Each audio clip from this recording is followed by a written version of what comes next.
Women up, women up, women up, women up, women up. I miss a W to the O to the MAN. The Woman Up show for empower women. I say space to learn and to dream big. Hello, everyone. Thank you so much for tuning in to another episode of Woman Up Season 2. I'm so excited. We've had such amazing discussions with such incredible ladies, over the course of the few weeks that we've started. And this conversation is going to be nothing short of amazing, I'm sure. I'm joined with Sonia Wynter. Sonia, how are you doing? I'm no pressure, Isheba, no pressure at all. Thank you. I'm fine. Thank you. Thank you for inviting me. I'm really happy to speak on this topic. Thank you so much for being here. And for those of us just joining, today we're going to be really talking about embracing self compassion and practicing kindness and understanding towards ourselves because we don't do that a lot. And Sonia is going to be guiding us through that, and we're going to be having that conversation. But before we get started, Sonia, can you just tell, our listeners and viewers a little more about you? Okay, sure.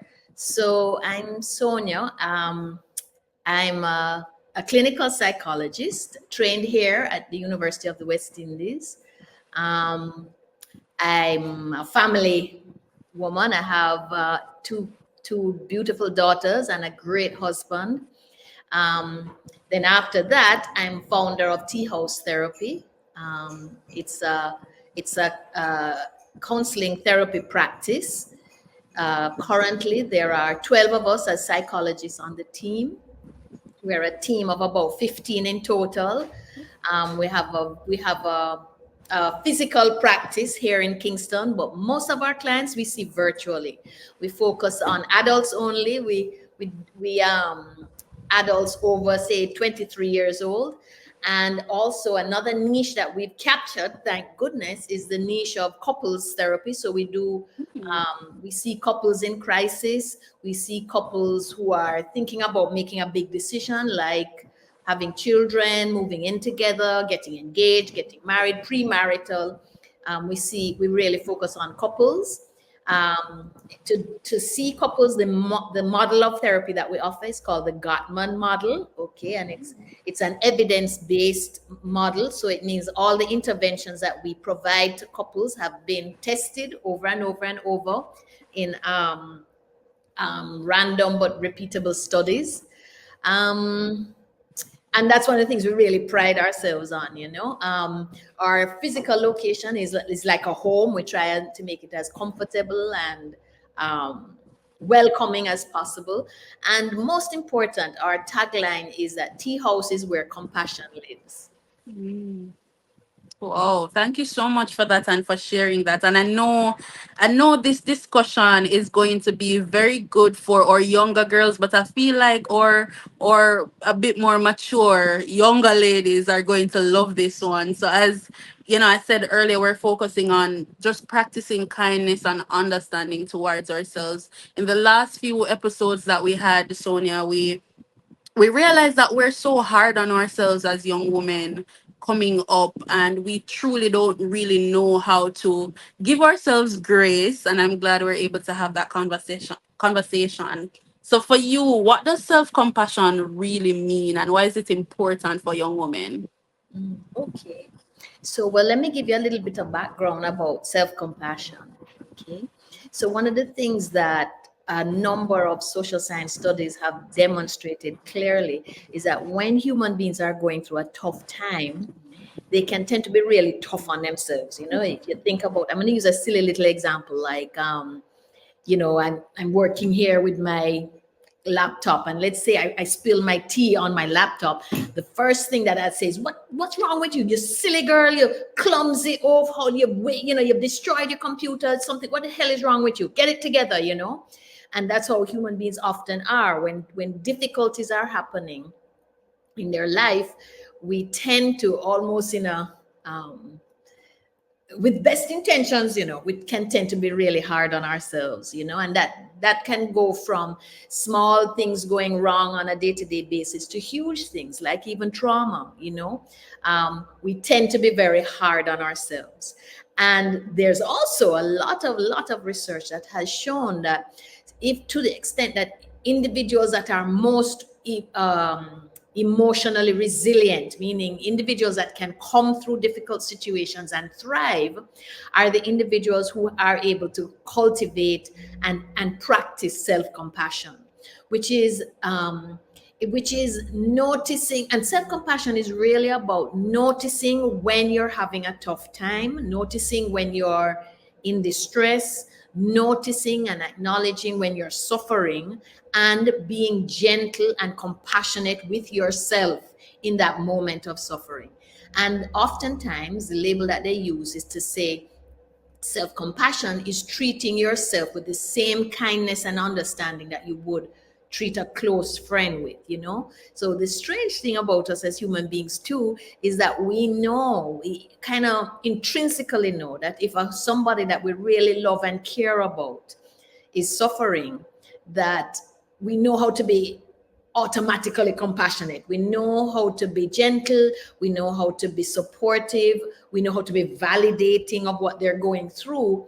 But when it comes to our own suffering, we don't know it as well. So, in a nutshell, I would say self-compassion is about is about one, acknowledging your distress when it comes up, validating it first and foremost, and then being gentle and compassionate and warm with yourself in that moment of distress. Thank you so much for sharing that. And earlier you said that it's about recognizing and evaluating, you're understanding that I'm feeling this way right now. Let's work through it. And But validating, recognizing right, it, I'm feeling this way, and validating and it. validating. You and I Right. think we were talking about pulling out your big girl panties kind of thing. And Mm-hmm. sometimes when we use even using that phrase, can be sometimes dismissive of the pain we're going through in a strange way. It's almost like, what you're going through is nothing, just get over it kind of a thing. And that can be very invalidating. You know what I mean? And can set us back. That's not self-compassion. Self-compassion is saying what you're going through hurts like hell, and I'm here to support you, but you're still a good person. You're still worthy in spite of in spite of what's happening around you. I appreciate that because I've been saying it from since we started this season, that a lot of the conversations I've had with our other guests, it's just interconnecting. Because right now, I remember speaking with one of our earlier guests, and she was, asking me, "So how are you?" And I'm like, "You mean I'm fine? I'm not fine, but I'm saying I'm fine because I have a roof over my head, I have clothes, I have food." And while that is, yes, that is true, but genuinely mentally you're not well right now. So you should validate that you're not well. And you Mhm. should say it outside. No, I'm not well right now, but I can work on it and work on it to get better. So I appreciate you saying that.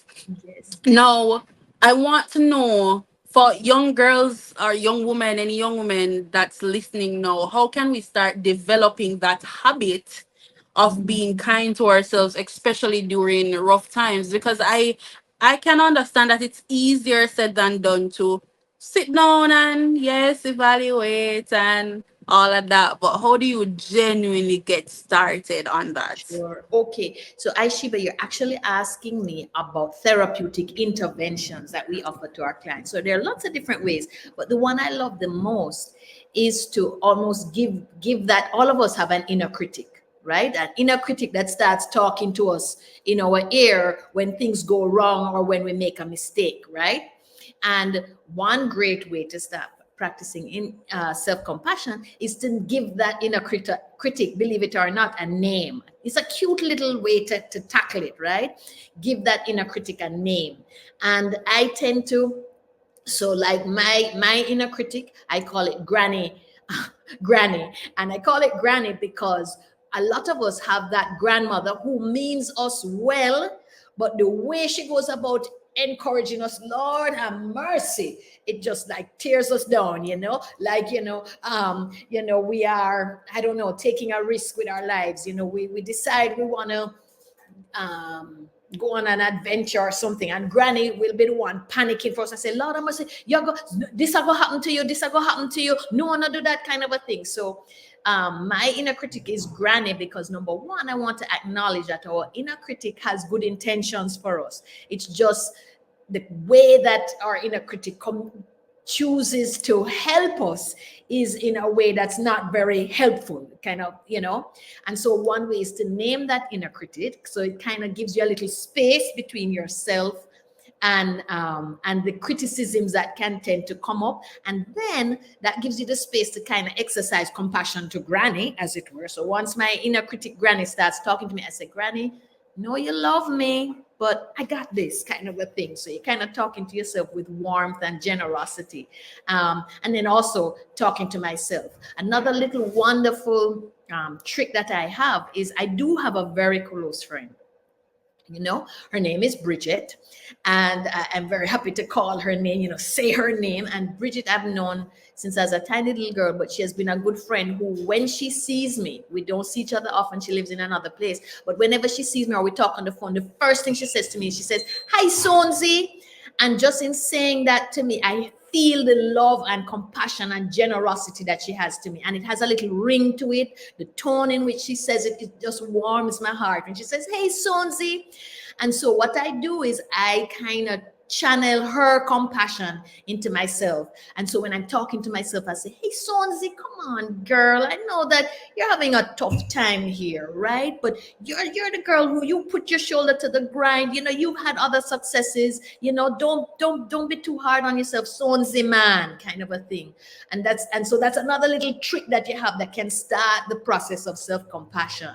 So there are lots of wonderful little tricks of the trade that you can use to exercise compassion onto yourself. There's also, Isheba, there's also these wonderful tactile experiences you have. So some of my clients, right, I've taught them to say, somebody that really loves you, how do they touch you? Like, can you imagine? And I remember one of my clients saying, my mom, she holds my face in her hands and she says, my child, you're going to get through this. And that client, whenever I see her doing this to herself, she touches herself ever so gently, like this almost. And she's talking to herself. I know she's having a tough time and she's just exercising self-compassion in a very tactile way, but, and so that's another way, that you can kind of hold in your heart like this, where's my heart? Over here, kind of, just gently touching yourself.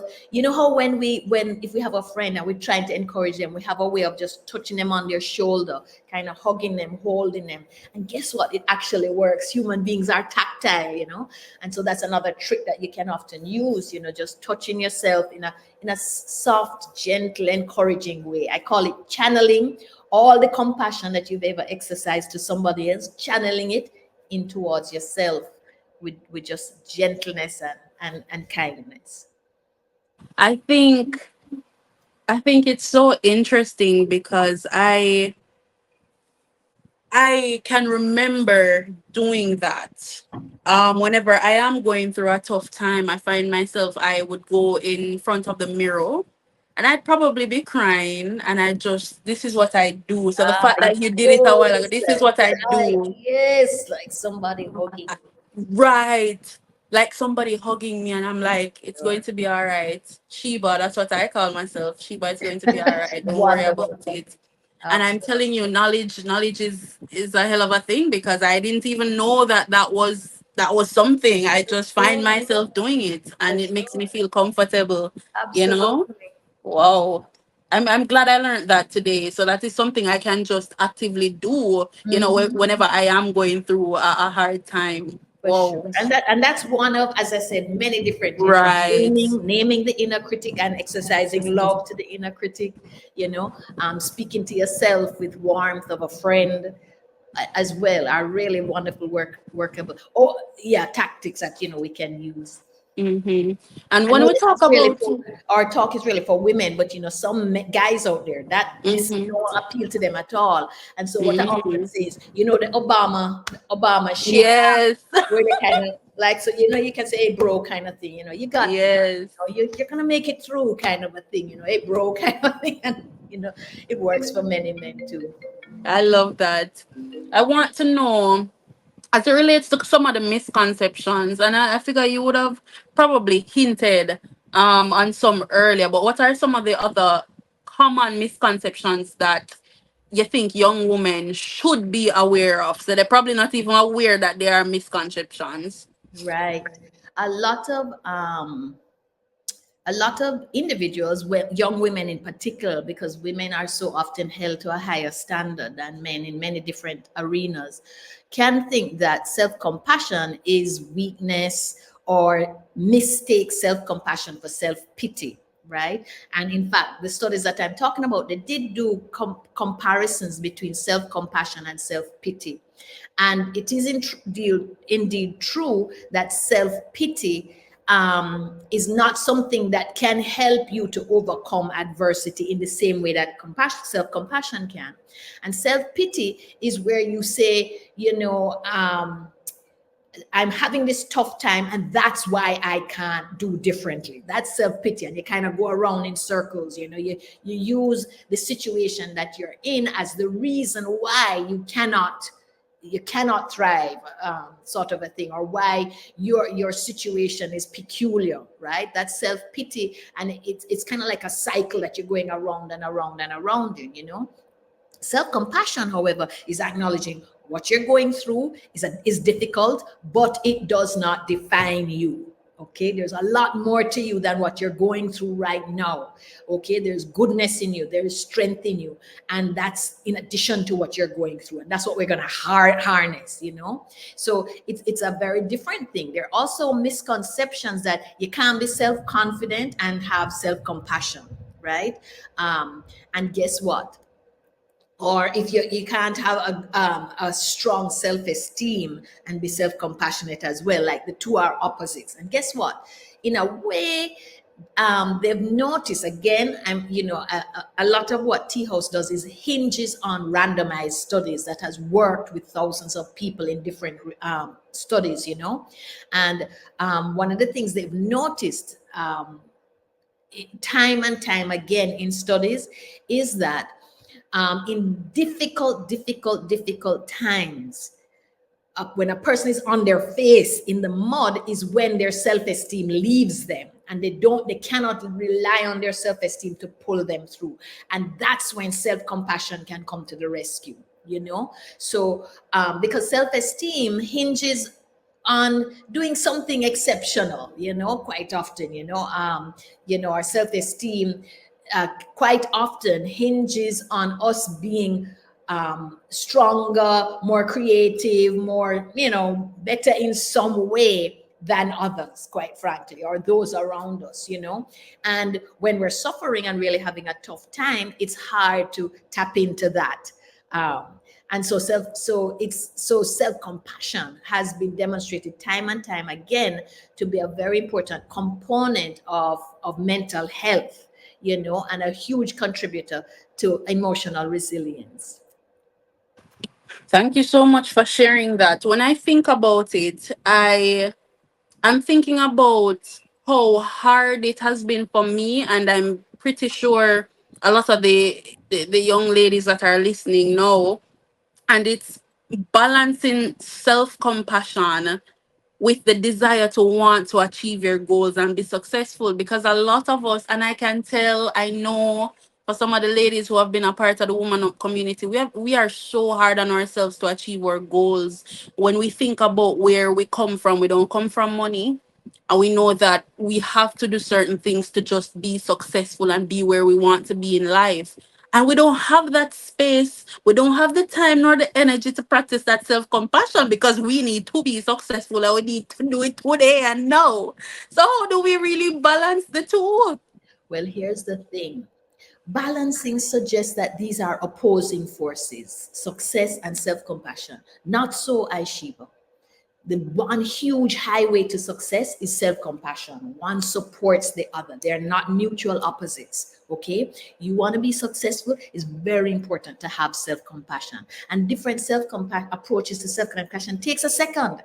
takes a second, once you practice it and you learn, you can validate that it works in your life, you can turn to self-compassion in a second, to bring you down from despair almost. Okay. And by the way, I should say self-compassion is very different from positive affirmations as well, but self compassion is supportive of and is a wonderful highway to achieving your goals and to success. It's not different. It's not taking away time from those dreams at all, but it's supportive of those dreams. So I think it's important to dispel the myth that you're going to have to invest hours and time, hours of your life in order to be self-compassion, that you're taking away, and it's important, valuable time that you're taking away from achieving your goals. Not so.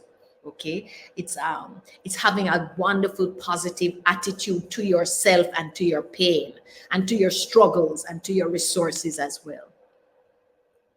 What do you think? Let me say it this way. Do you think there are cultural, what word should I use here? Are there any reasons culturally as to why you think a lot of young women struggle with this? Is what I should say. I always Absolutely. say that we live in a very interesting country, in a Absolutely. very interesting time. So you can go ahead with that one. Sure. I think that culturally, for us in Jamaica and other places as well, but we know our experience here is that our parents, guardians, and mentors, with the best of intentions, may I say, quite often would try to motivate us by pointing out our inadequacies.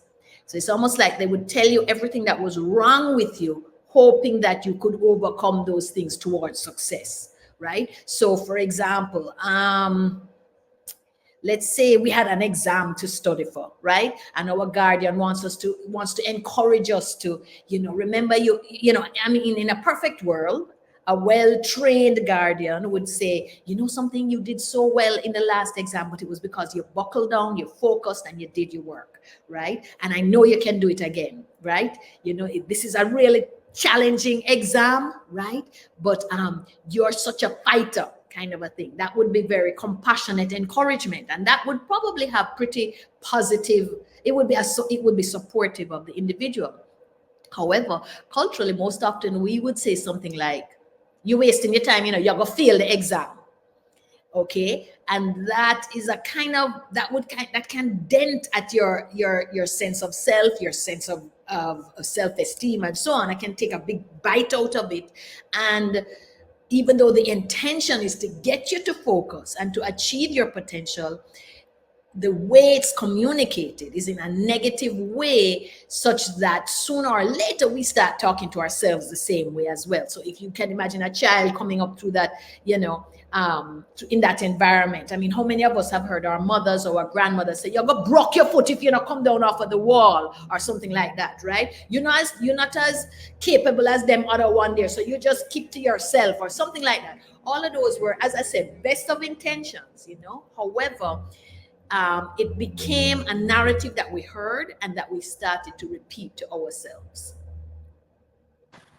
That brings me back to an experience I remember in high school when I was just starting. Oh my God, my grandmother, I know she means the very best.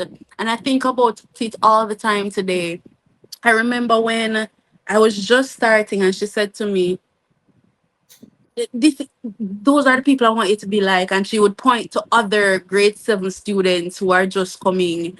And I'm like, okay. I mean, I felt away because I'm like, why do I need to be like them? But somehow within myself, I understood and I learned who I am as an individual, and I followed my own path. Yes, I would speak to them, but then I realized that we don't align, so much. So I went on my own and I did my own thing, and I did very well. I came out, I would say, very well as a student, as a youth leader and as somebody who loves to help people. And I'm happy that I kind of stood on that path instead of actually following other people. And not to say that they aren't successful, no, but they aren't where I want to be.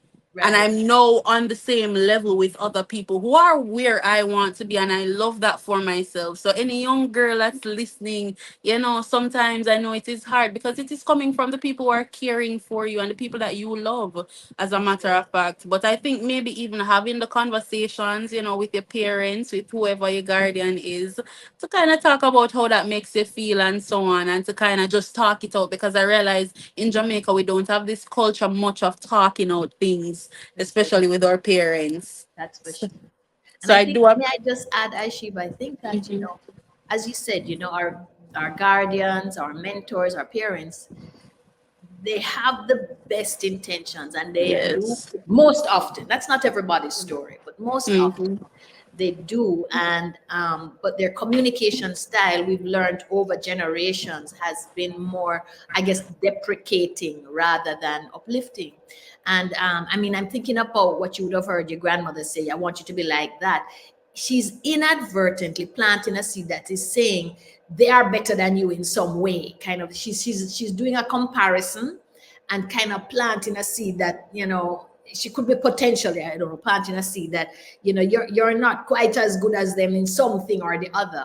And that can make you, that could in certain circumstances chip away at your self-esteem again. So it's a communication style, and it's the languaging that often is not helpful, though it's intended to be. And then the most important thing, Aishiba, is when we then take it on to ourselves and we use the same language to handle our own challenges.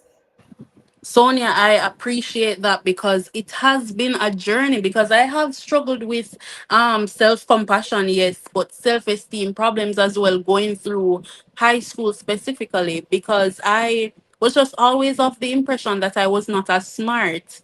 I think this all probably even started from primary school when, everybody went to all the, the campions and the Wolmers, and that's good, but I felt like I was the only person in that group who went to, I would say, a lower school. And anybody who knows me know that I went to Excelsior High School, and I love my school. Shout No, out. Come on, give a shout shout out. No, out, no, right? of course. I love my school. But at that time I didn't, because I felt like I failed in the moment. But I always say no, that there was a reason why I went to that school, because I've learned so much, I've grown so much. And at the end of my time there, I was student council president, I was head girl, and I got all these opportunities that maybe if I went somewhere else, I probably just wouldn't have gotten that opportunity. You Absolutely. get me? And but as Absolutely. it relates to the academic aspect of things, I was telling myself, you're not good enough. I keep saying to myself, you're not as smart. You're not going to get this like the others. But I went and I did the CSEC, and a lot of people can relate. I did the CAPE, came to UE, and I saw that I was on the dean's list throughout most of my time on campus. I graduated with the first class honors, and I'm like, so where this thing come from Hello. that you weren't? Hello. What was happening? For sure. But So, you know what? I think you're pointing out to an even larger societal thing. So we're talking about the communication of individuals, how it can be deprecating, right? I think that also you realize that there are certain labels we have applied to schools, right? And in a way, we're sending a message to our young people that if you go to this school, then you're bright. If you go to this school, you're not. And those things are internalized.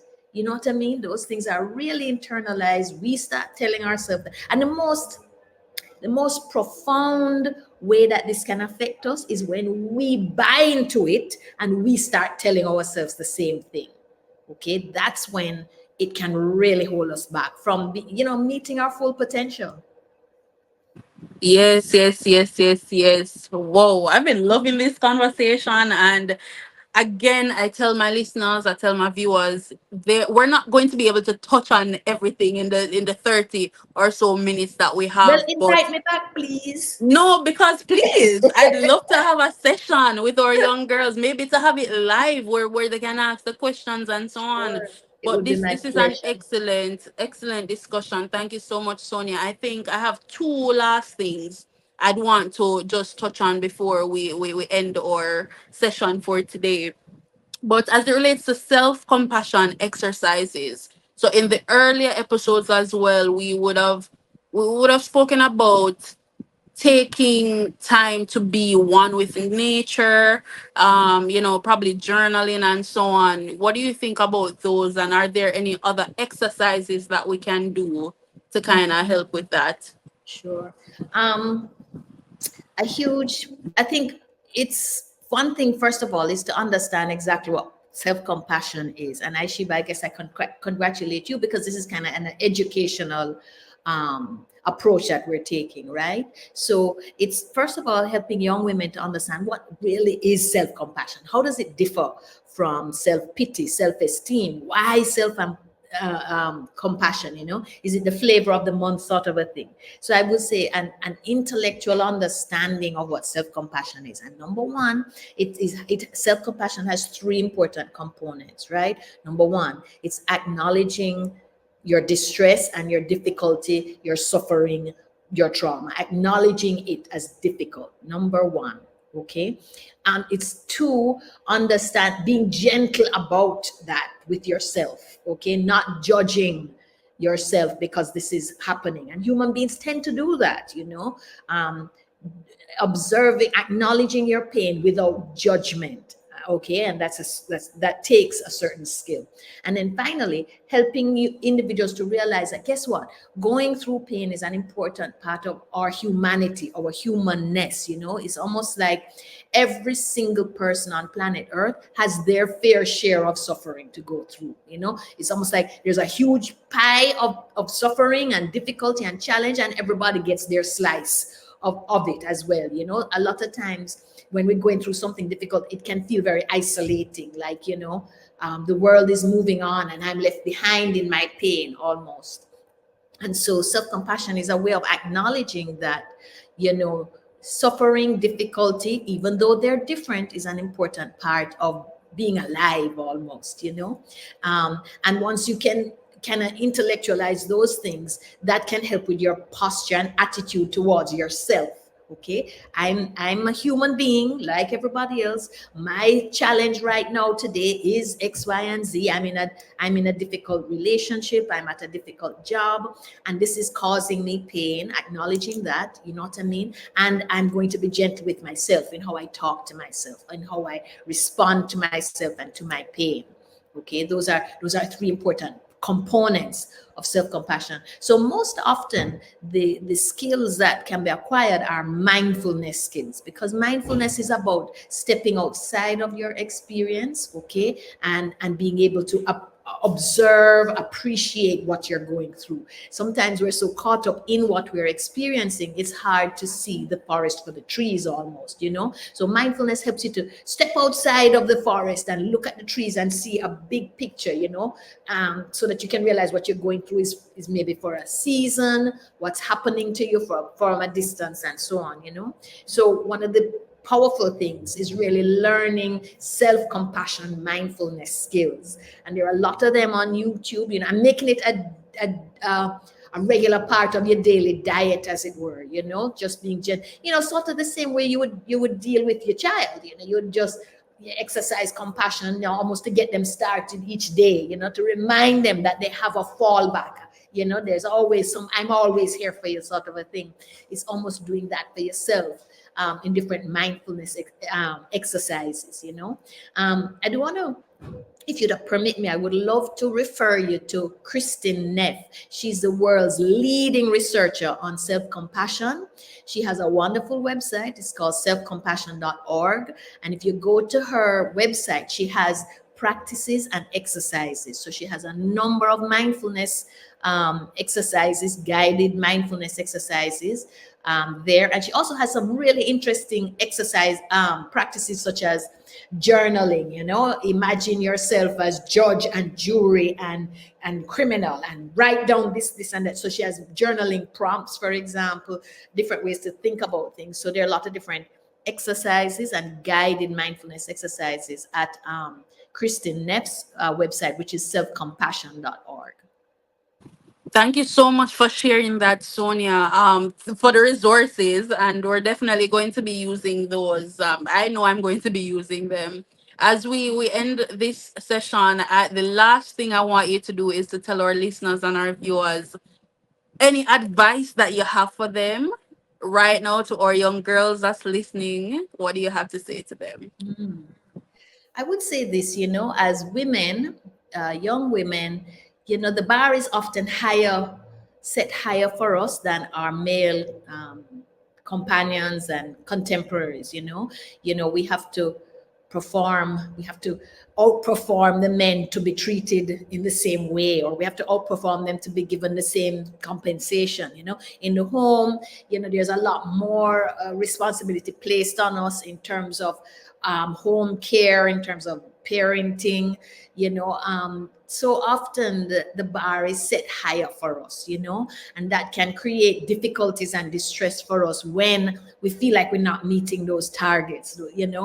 And a wonderful thing to bear in mind, self-compassion is a tool that can help us really elevate us towards our potential, to help us through adversity, to help us kind of live the best that we can live, to help us to show up in the best way we can show up despite whatever adversity we're going through.